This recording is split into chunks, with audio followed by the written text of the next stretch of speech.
अस्सलाम वालेकुम। 1857 की जंग आज़ादी में पंजाब का रोल इंतहाई कंट्रोवर्शियल रहा है।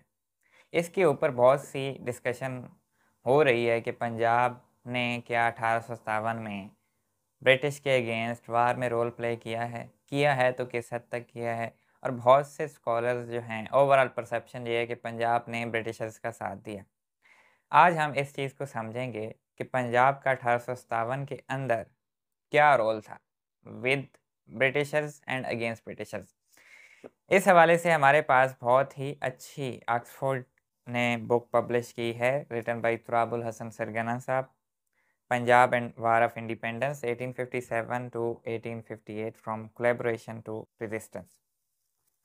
इस बुक में दो पहलू बहुत इम्पोर्टेंट हैं जो समझने के लिए बहुत ज़्यादा ज़रूरी हैं कि अगर पंजाब ने ब्रिटिशर्स का साथ दिया है तो क्यों दिया है, और अगर पंजाब ब्रिटिश के अगेंस्ट हुआ है तो वो कैसे हुआ। सबसे पहली चीज़ 1857 को 1857 में ना देखें कि पंजाब ने उस तरह से क्यों रेजिस्टेंस नहीं की जिस तरह से ओवरऑल हिंदुस्तान में हो रही थी। पहली चीज़ समझने के लिए ये ज़रूरी है कि पंजाब 1849 तक सिखों के अंडर था। सिखों के अंडर जो अम्पायर थी पंजाब की वो ब्रिटिशर्स के अगेंस्ट नहीं थी, क्योंकि ब्रिटिश और सिखों के इंटरेस्ट पहले एक जैसे थे रंजीत सिंह तक। लेकिन जब रंजीत सिंह की डेथ हुई उसके बाद जो है सिखों और उनके ताल्लुकात ख़राब हो गए और आहिस्ता आहिस्ता पंजाब के ऊपर कब्ज़ा होना शुरू हो गया। अब जो इम्पोर्टेंट चीज़ ये है जो इस बुक में तुराबुल हसन साहब ने एक्सप्लेन किया है कि 1857 से पहले जो पंजाब के अंदर लोकल मुस्लिम्स थे, जो लोकल पॉपुलेशन थी, वो सिखों के अंदर तंग थी। सिखों के थ्रू डिफरेंट किस्म के ऑपरेशंस हो रहे थे, मुज़ालिम हो रहे थे। आपने स्टोरियाँ सुनी होंगी, बशाई मास्क में अस्तबल बना दिया गया, इस तरह की बहुत सी स्टोरीज़ हैं। तो जो ईस्टर्न जिनको पूर्बियाज़ कहते हैं, जो ईस्टर्न बंगाल और बिहार और इस साइड की आर्मीज़ थी जो ईस्ट इंडिया कंपनी के अंडर काम कर रही थी, उन आर्मीज़ को यूज़ किया गया सिखों के अगेंस्ट और सिखों की सल्तनत ख़त्म हो गई। अब सिख क्योंकि तंग थे, वहाँ के जो लोग थे वो सिखों से तंग थे, तो उनके लिए ब्रिटिशर्स जो थे वो फ्रीडम लेके आए हैं। और जब आपको कोई आज़ाद करवाता है तो इट इज़ नॉट पॉसिबल कि आप इतना जल्दी उनके अगेंस्ट हो जाएं। अब मसला ये है कि 1857 के अंदर उस तरह से मुज़ाहमत पंजाब की इस वजह से नहीं निकली, क्योंकि पंजाब को अभी तो 8 साल हुए थे सिखों से आज़ादी के लिए। सिखों से उन्होंने निजात हासिल की और ब्रिटिशर्स ने उनको निजात दी, और सिखों ने जो नौकरियां छोड़ी वो अब मुसलमानों को मिल रही थीं।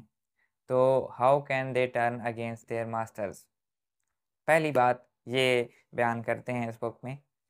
इस वजह से और एक और बात ये थी कि आज यानी कि 1857 से 8 साल पहले ये पूर्बियाज़ की आर्मीज़ थीं, बंगाल, बिहार, उड़ीसा इस साइड की आर्मीज़ थी जो पंजाब के ऊपर हमले कर रही थीं ब्रिटिशर्स के साथ मिलके।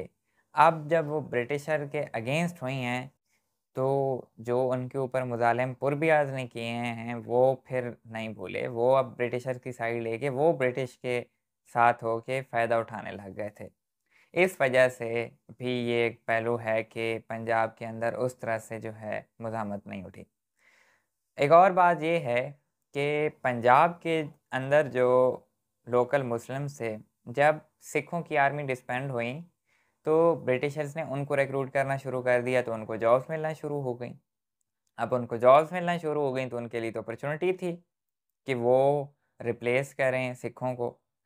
अब 1857 तक बहुत सी सिख जो थे वो बिल्कुल फारिग हो चुके थे नौकरियों से। जब 1857 की जंग आज़ादी शुरू हुई, अब सिखों के पास भी मौका आ गया कि वो दोबारा से ब्रिटिशर्स की आर्मीज़ ज्वाइन करें जो पूर्बियाज़ को दिल्ली और मीरठ में सप्रेस कर रही हैं, या रानी जो झांसी की रानी थी उसके अगेंस्ट उन फोर्सेस में वो शामिल हो सकते थे। इस वजह से भी उनके पास अपॉर्चुनिटी आ गई। ये चीज़ें थीं जिन्होंने सिचुएशंस क्रिएट की कि पंजाब के जो लोग जो अपॉर्चुनिटीज़ गंवा चुके थे 8 साल पहले, अब उनके पास दोबारा से अपॉर्चुनिटीज़ आ गई कि वो नौकरियां हासिल कर सकें, वो ब्रिटिशर्स की फेवर हासिल कर सकें। क्योंकि पहले तो ब्रिटिशर्स के साथ मिलके ये ईस्ट के लोग पंजाब वालों को मार रहे थे, अब पंजाब के पास वो मौका आ गया तो वो अब लाजमी बात है उधर टर्न हुए, वहाँ पे उन्होंने लूट मार करनी होगी। इस वजह से पंजाब के अंदर बहुत से जो सोल्जर्स रिक्रूटमेंट हुई वो इस वजह से हुई क्योंकि वो डिस्पेंडेड आर्मीज़ के लोग थे, उनको जॉब्स की ज़रूरत थी। अब दूसरा पहलू ये है कि क्या पंजाब के अंदर रेजिस्टेंस भी हुई। रेजिस्टेंस, बहुत बड़ी रेजिस्टेंस पंजाब के अंदर हुई, लेकिन उस रेजिस्टेंस की नाकामी यही थी कि कुछ लोग अपॉर्चुनिस्ट थे। सबसे बड़ा नाम जो पंजाब के अंदर रेजिस्टेंस का है वो ये जो इसकी शक्ल आप देख रहे हैं तुराबुल हसन के ये नीचे साथ, इसका नाम है जी राय अहमद खरल। राय अहमद खरल जो हैं वो गुगेरा मूवमेंट, बहुत ही फेमस मूवमेंट थी 1857 में, 13 मई के बाद शुरू हुई ब्रिटिशर्स के अगेंस्ट। गुगेरा मूवमेंट का लीडर था राय अहमद खरल, और राय अहमद खरल ने जो हिंदुस्तान के उस वक्त बादशाह थे उससे कन्वर्सेट किया कि हम आपको हिंदुस्तान का जानशीन समझते हैं, वली वारिस समझते हैं, हम आपके साथ हैं। तो वहाँ से फिर इसने मूवमेंट शुरू की जिसको गुगेरा मूवमेंट के नाम से जाना जाता है, और ब्रिटिशर्स के ख़िलाफ़ मुख्तलिफ छोटी छोटी जंगें हुई। लेकिन ये बंदा भी अपॉर्चुनिस्ट की भीख चढ़ गया। इसके साथ मुराद फतेहाना और बहुत से बड़े नाम थे जिन्होंने बगावत की और ब्रिटिशर्स को कई जगहों पे जो है वो शिकस्त दी। लेकिन राय अहमद खरल के अगेंस्ट एक खरल ट्राइब का आदमी था जिसका नाम था सरफराज खरल। सरफराज खरल को ये पसंद नहीं था कि राय अहमद खरल जो है वो लीड करे और उसका नाम हो। सरफराज खरल को लगता था कि मैं बहुत बड़ा चौधरी हूँ, मेरा नाम होना चाहिए, मूवमेंट में नहीं वैसे ख़ानदानी तौर पे नाम होना चाहिए। इस वजह से उसने खुफिया तौर पे इंटेलिजेंस शेयरिंग शुरू कर दी ब्रिटिशर्स के साथ। तो एक दिन फिर जब ये वार से वापस आए तो एक नदी के पार इनका ठहराव था, तो खुफिया एस्पियोनेज के थ्रू को बंदा इन्होंने भेजा सरफराज खरल जो है उसकी इंफॉर्मेशन के थ्रू। और राय अहमद खरल नमाज़ पढ़ रहे थे तो सजदे में गए तो उनको शहीद कर दिया गया। उसके बाद ये मूवमेंट डाई डाउन हो गई। अच्छा, जो इनकी मूवमेंट थी Punjab and war of independence के दौरान, उसमें बहुत इंटरेस्टिंग चीज़ें हुई हैं। मुख्तलिफ़ जगहों पे बगावतें हुई हैं लेकिन उन बगावतों को ब्रिटिशर्स ने नहीं कुचला। सबसे इंटरेस्टिंग चीज़ ये है, जैसे अब मियाँ वाली में बगावत हुई 35th इन्फेंट्री रेजिमेंट की, और उनको नवाब ऑफ कालाबाग और नवाब ऑफ ईसा खैल्स ने मिलके उनको ख़त्म किया, फिर उनको जगीरें दी गईं। सेम इसी तरह मुल्तान में बगावत हुई, तो ये आजकल के शाह महमूद कुरैशी हैं, इनके परदादा परदादा उनका नाम भी शाह महमूद ही था। तो उन्होंने ब्रिटिशर्स की मदद की, और सिर्फ मदद नहीं करते थे, मसला ये था कि वो अपने लोगों की जो उनके अगेंस्ट होते थे उनका सामान भी लूट के लाते थे। इसी तरह से हज़ारों माल मवेशी जो है आम लोगों के लूटे गए। इन लोगों ने लूटे जिन्होंने बरतानिया की चश्मपोशी की, जिन्होंने उनकी बूटलेगें की। तो आज हमारे ऊपर ये वही लोग बैठे हैं जिन्होंने उस वक्त बरतानवी साम्राज्य की जो है वो सपोर्ट की, अपने लोगों को लूटा, अपने लोगों की ज़मीनों पे कब्ज़े हुए। जो लोग हार जाते थे ब्रिटिशर्स के अगेंस्ट, फिर उनकी ज़मीनें जो हैं इनको दी जाती थी जो ब्रिटिशर्स को सपोर्ट करते थे। और नवाब ऑफ कालाबाग, इनको भी ज़मीनें मिली, वो ब्रिटिशर्स ने इनाम में दी। ये जो जितनी भी मियाँ वाली कालाबाग के ऊपर ज़मीन है, ये गवर्नमेंट की, आम लोगों की ज़मीन है, that must be return to people, ये उनका राइट है। इन्होंने अपनी लैंडलॉर्डशिप बरकरार रखने के लिए, अपनी आसाइशें बरकरार रखने के लिए मज़हब का धोखा आवाम को दे के ब्रिटिशर्स की हिमायत की और आम लोगों का माल लूटा, ज़मीनें लूटीं, और आज तक हमारे ऊपर वही लोग हैं। तो पंजाब की जो इंडिपेंडेंस की वार थी उसका इम्पैक्ट आज तक है, क्योंकि जो ज़मीनें आम लोग छोड़ के गए थे वो ज़मीनें आज वो लैंडलॉर्ड्स के पास हैं। अगर इनके ऊपर तहकीक हो, क्योंकि बहुत से इन्होंने गज़टियर्स के रेफरेंस दिए हुए हैं, जैसे कि मैं मियाँ वाली की बात कर रहा हूँ। इसी तरह हर शहर के गज़टियर्स के रेफरेंसेस हैं, जो अगर हुकूमत चाहे उनकी वेरिफिकेशन करे, इन्वेस्टिगेशन करे, निकाले कि किन को किस टाइम पे ब्रिटिशर्स ने जागीर दी, तो वो सारा रिकॉर्ड निकल आएगा। और वो ज़मीनें जिन लोगों की थीं उनको वापस होनी चाहिए।